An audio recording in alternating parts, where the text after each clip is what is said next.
موضوع الدولار أنا عارف إن هو كده عامل صداع لناس كتير أوي، اللي يقول لك الحق واللي يقول لك في تعويم واللي سيبك بقى من الكلام ده كله. أنا أحمد مرشد مستشار الاستثمار الأول في مصر وخبرة أكتر من 14 سنة في القطاع المالي، وجاي بقول لك من غير كسوف إن 3/4 اللي بتسمعه على السوشيال ميديا ليس له أي أساس من الصحة، وأبسط ما يقال عنه إن هو هبل. مبدئياً زي ما قلت من شهر 6 2023 إن سعر الدولار هيتحرك من 48 ل 52، وده لأسباب كتير جداً. أبسط حاجة فيهم إن إحنا دلوقتي في سعر صرف مرن، وده مش بمزاجنا.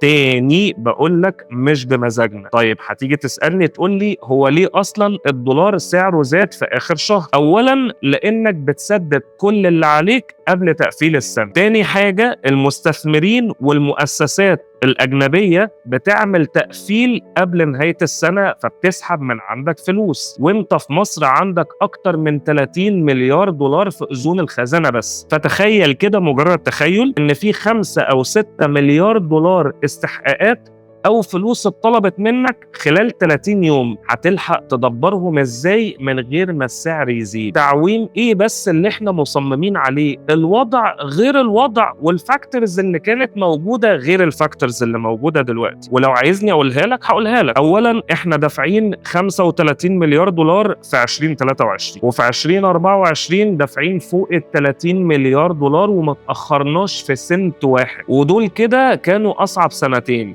خلينا نروح بقى ل 2025 نبص عليها. عندنا حوالي 22 مليار دولار محتاجين ندفعهم، منهم 13 وشوية مليار دولار في النص الأولاني من 2025، وحوالي 8.6 مليار دولار في النص الثاني من 2025. ما عندناش أي باكلوج في المواني، وبندبر سلع أساسية وسلع غير أساسية، وفاتحين ليميت الكريدت كاردز، وتحويلات المصريين في الخارج في قمم تاريخية، وصادرات سلعية هتقفل تقريبا 40 مليار دولار في 2024 لحد آخر السنة، ودخل السياحة زاد، واحتياطي نقد أجنبي في قمم تاريخية، وصافي أصول أجنبية بوزيتيف 11 مليار دولار بعد ما كان من سنة أو أقل سالب 27 مليار دولار. الحاجة الوحيدة اللي قلبت بالسالب عندك هي دخل قناة السويس، إن هو اتقص منه حوالي 70% بسبب الأحداث الجيوبوليتيكال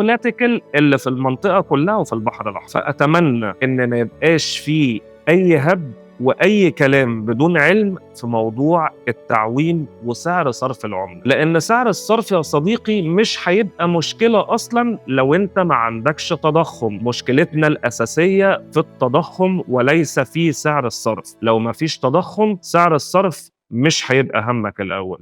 بس كده.